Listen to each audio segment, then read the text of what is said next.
नीतीश कुमार ने 9वीं बार सीएम पद की शपथ ली। बीजेपी कोटे से सम्राट चौधरी और विजय सिन्हा को डिप्टी सीएम बनाया गया। हम पार्टी से संतोष सुमन और निर्दलीय विधायक सुमित सिंह को भी मंत्री बनाया गया। कुल 8 मंत्रियों को भी पद एवं गोपनीयता की शपथ दिलाई गई। बीजेपी अध्यक्ष जेपी नड्डा भी शपथ ग्रहण समारोह में शामिल हुए। बिहार की नई एनडीए सरकार को कुल 128 विधायकों का समर्थन है। इसमें बीजेपी के 78, जेडीयू के 45 और हिंदुस्तानी आवाम मोर्चा यानी हम से 4 विधायक शामिल हैं। नीतीश कुमार आज 6 घंटे में 3 बार राजभवन पहुंचे। नीतीश कुमार ने महागठबंधन से अलग होने का ठिकरा आरजेडी पर फोड़ा है। राज्यपाल को इस्तीफा सौंपने के बाद उन्होंने कहा, सरकार में कुछ भी ठीक नहीं चल रहा था। आरजेडी विधायक सुधाकर सिंह ने जवाबी हमला बोलते हुए नीतीश को दिमागी रूप से कमजोर बताया। साथ ही नौकरशाहों के कहने पर पाला बदलने की बात कही। अभी खेल बाकी है। 2024 में जेडीयू पूरी तरह खत्म हो जाएगी, ये दावा किया है तेजस्वी यादव ने। उन्होंने कहा, असली खेला होना अभी बाकी है। पूर्व डिप्टी सीएम ने आगे कहा कि हम लोगों ने एक थके हुए मुख्यमंत्री से काम कराया, कई लाख लोगों को नौकरियां दिलाई। कांग्रेस अध्यक्ष मल्लिकार्जुन खड़गे ने सीएम नीतीश कुमार का नाम लिए बगैर उन्हें आया राम और गया राम बताया। तो जेडीयू नेता केसी त्यागी ने इंडी गठबंधन में टूट के लिए कांग्रेस को ही जिम्मेदार ठहरा दिया। साथ ही कहा, कांग्रेस ने नीतीश कुमार का अपमान किया है। नीतीश कुमार के एनडीए में शामिल होते ही पटना में जगह जगह केसरिया और हरे रंग के पोस्टर लगाए गए हैं।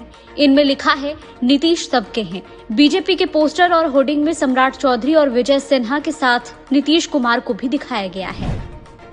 कांग्रेस अध्यक्ष अखिलेश प्रसाद सिंह नीतीश कुमार पर जमकर बरसे। उन्होंने कहा कि सीएम के नाम पर बिहार का बच्चा बच्चा हंस रहा है। नीतीश के इस्तीफे से नाराज पीसीसी चीफ ने कहा कि सीएम ने जिस तरह का काम किया है उससे पूरे बिहार की प्रतिष्ठा गिरी है। नीतीश कुमार को लेकर आरजेडी कार्यकर्ताओं में काफी आक्रोश नजर आया। डिप्टी सीएम तेजस्वी यादव की विधानसभा राघोपुर में जगह जगह मुख्यमंत्री का अर्थी जुलूस निकाला गया। महिलाएं भी पुतले के पास बैठकर विलाप करती नजर आईं। भोजपुर में इंटर की एक छात्रा ने फांसी लगाकर खुदकुशी कर ली। 19 वर्षीय अंशु कुमारी का परिवार में ही किसी बात को लेकर विवाद हुआ था। 6 महीने पहले उसके भाई ने भी इसी तरह आत्महत्या कर लिया था। बिहार में 31 जनवरी तक लोगों को ठंड से राहत मिलने की उम्मीद नहीं है। पछुआ हवा चलने से कनकनी बढ़ गई है। मौसम विभाग ने उत्तरी बिहार में सीवियर कोल्ड डे का येलो अलर्ट जारी किया है। अधिकांश जिलों में सुबह के वक्त कोहरा छाया रहेगा। नीतीश कुमार ने रिकॉर्ड 9वीं बार बिहार के मुख्यमंत्री के रूप में आज शपथ ली। राजभवन में आयोजित शपथ ग्रहण समारोह में राज्यपाल राजेंद्र विश्वनाथ आर्लेकर ने एनडीए विधायक दल के नेता नीतीश कुमार को मुख्यमंत्री के तौर पर पद और गोपनीयता की शपथ दिलाई। इसके साथ 8 अन्य मंत्रियों को भी शपथ दिलाई गई है। इनमें भाजपा से सम्राट चौधरी, विजय कुमार सिन्हा और प्रेम कुमार, जदयू के विजय चौधरी, विजेंद्र यादव, श्रवण कुमार, हिंदुस्तानी अवाम मोर्चा से संतोष कुमार सुमन और निर्दलीय सुमित सिंह शामिल हैं। मुख्यमंत्री की सिफारिश पर भाजपा के सम्राट चौधरी और विजय कुमार सिन्हा को उप मुख्यमंत्री बनाया गया है। शपथ ग्रहण समारोह के बाद संवाददाताओं से बातचीत करते हुए मुख्यमंत्री नीतीश कुमार ने कहा कि बिहार हित में उन्होंने एनडीए गठबंधन में लौटने का फैसला किया है। शपथ ग्रहण समारोह में भाजपा के राष्ट्रीय अध्यक्ष जेपी नड्डा और एनडीए घटक दलों के अन्य वरिष्ठ नेता उपस्थित थे। इससे पहले आज राज्य में राजनीतिक गतिविधियां काफी तेज रहीं। मुख्यमंत्री नीतीश कुमार ने सुबह राज्यपाल राजेंद्र विश्वनाथ आर्लेकर से मुलाकात के बाद पद से इस्तीफा दे दिया। श्री कुमार ने वर्तमान सरकार को भंग करने और राज्य में नए भाजपा जदयू गठबंधन सरकार का मार्ग प्रशस्त करने की भी सिफारिश की। श्री कुमार को विधानसभा में 128 सदस्यों का समर्थन प्राप्त है। इनमें भाजपा के 78, जदयू के 45, हिंदुस्तानी अवाम मोर्चा के 4 और 1 निर्दलीय सदस्य भी नीतीश कुमार के नेतृत्व वाली सरकार का समर्थन कर रहे हैं। प्रधानमंत्री नरेंद्र मोदी ने नीतीश कुमार को मुख्यमंत्री बनने पर बधाई दी है। प्रधानमंत्री ने सोशल मीडिया पोस्ट पर ट्वीट में कहा कि बिहार में बनी एनडीए सरकार राज्य के विकास और लोगों की आकांक्षाओं को पूरा करने के लिए कोई कोर कसर नहीं छोड़ेगी। श्री मोदी ने विश्वास व्यक्त करते हुए कहा कि नीतीश कुमार की नई टीम पूरे समर्पण भाव से राज्य के लोगों की सेवा करेगी।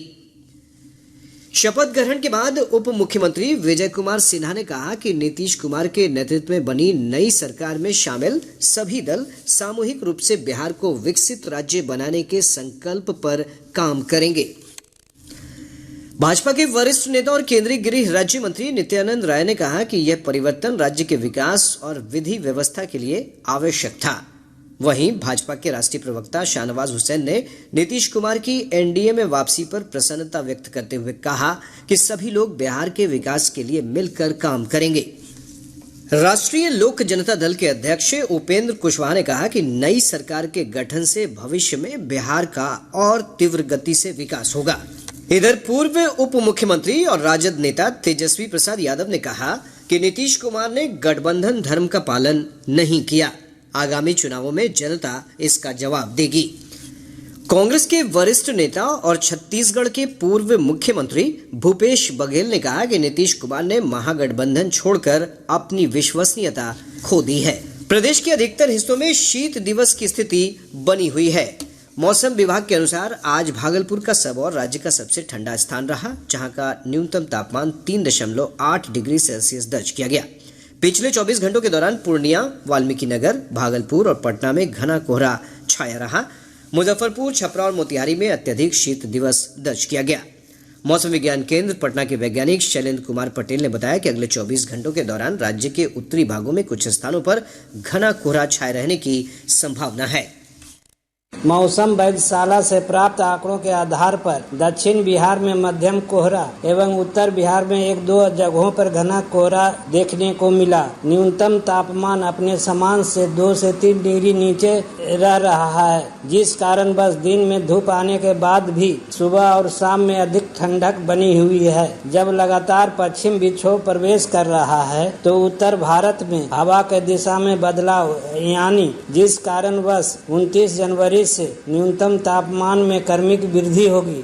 इंडिया गठबंधन पर बिहार की राजनीति के असर पर बात करते हुए छत्तीसगढ़ के पूर्व सीएम और कांग्रेस नेता भूपेश बघेल ने कहा कि जिस तरह नीतीश कुमार की गतिविधियां थीं, उससे लोगों को शंका थी कि ये बीच में गड़बड़ करेंगे और उन्होंने की।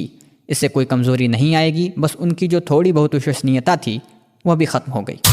प्रधानमंत्री नरेंद्र मोदी ने आज सुप्रीम कोर्ट के डायमंड जुबली सेलिब्रेशन की शुरुआत की। वो इस कार्यक्रम में शामिल होने सुप्रीम कोर्ट के परिसर पहुंचे। इस मौके पर पीएम मोदी ने digital supreme court reports, digital courts 2.0 और सुप्रीम कोर्ट की नई वेबसाइट को लॉन्च किया। अपने संबोधन में पीएम बोले कि आज जो कानून बनाए जा रहे हैं वे कल के भारत को मजबूती देंगे। कार्यक्रम में चीफ जस्टिस ऑफ इंडिया और सुप्रीम कोर्ट के पूर्व जज भी मौजूद रहे। 2 दिन के ब्रेक के बाद कांग्रेस की न्याय यात्रा आज फिर जलपाईगुड़ी से दोपहर 2:30 बजे से शुरू हो गई है। यात्रा ने 25 जनवरी को असम से पश्चिम बंगाल के कूच बिहार जिले में प्रवेश किया था। बिहार में हुई राजनीतिक उठापटक के बीच कांग्रेस नेता राहुल गांधी और टीएमसी प्रमुख ममता बनर्जी के मिलने की संभावना भी बताई जा रही है। कांग्रेस सांसद और मध्य प्रदेश के पूर्व मुख्यमंत्री दिग्विजय सिंह ने लोकसभा चुनाव लड़ने से इंकार कर दिया है। राजगढ़ के खिलचीपुर में मीडिया के सवाल पर उन्होंने कहा कि मेरे चुनाव लड़ने का प्रश्न इसलिए नहीं आता क्योंकि मैं राज्यसभा का सदस्य हूं। अभी 2.25 साल मेरे पास हैं। ऐसे में राजगढ़ लोकसभा सीट से कांग्रेस का उम्मीदवार कौन होगा, ये पार्टी तय करेगी। कोलकाता में मनरेगा फंड के मुद्दे पर टीएमसी कार्यकर्ताओं ने केंद्र सरकार के खिलाफ विरोध प्रदर्शन किया। प्रदर्शन में शामिल लोग टीएमसी का झंडा लिए हुए वंदे मातरम के नारे लगाते नजर आए।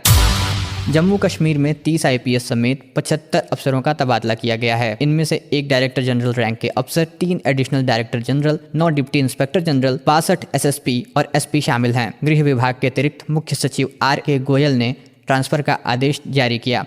पाकिस्तान में 8 फरवरी को होने जा रहे आम चुनाव के लिए प्रचार तेज हो गया है। पाकिस्तान मुस्लिम लीग नवाज के प्रमुख नवाज शरीफ अपने भाई शहबाज के साथ रैलियां कर रहे हैं।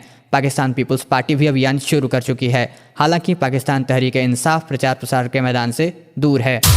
इजराइल हमास जंग के बीच अमेरिका समेत कुछ अन्य पश्चिमी देशों ने संयुक्त राष्ट्र संघ agency United Nations refugee agency for Palestinians की फंडिंग बंद कर दी है। इजराइल के UNRWA के 12 कर्मचारियों पर हमास के आतंकियों के साथ 7 अक्टूबर के हमले में शामिल होने के आरोप लगाए थे। इसके बाद एजेंसी ने इन सभी को बर्खास्त कर दिया। UNRWA के चीफ ने कहा कि एजेंसी की साख बचाने के लिए सभी आरोपियों को बर्खास्त करने का फैसला किया गया। इस एजेंसी को 1948 में उन फलस्तीनियों को राहत पहुंचाने के लिए बनाया गया था जो इजरायली कब्जे में बेघर हो गए थे।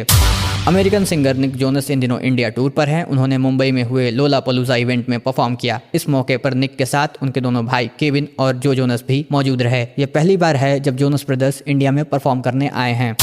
फिल्म फेयर अवार्ड्स 2024 की शुरुआत 27 जनवरी से हो गई है। गुजरात के गांधीनगर में चल रहे इस आयोजन में कुछ अवार्ड्स के विनर्स के नामों का ऐलान भी हो गया है। शाहरुख खान की जवान को बेस्ट एक्शन फिल्म का अवार्ड मिला है, तो वहीं सैम बहादुर को सबसे ज्यादा अवार्ड मिले हैं। बेस्ट एडिटिंग के लिए 12th फेल को भी अवार्ड मिला है।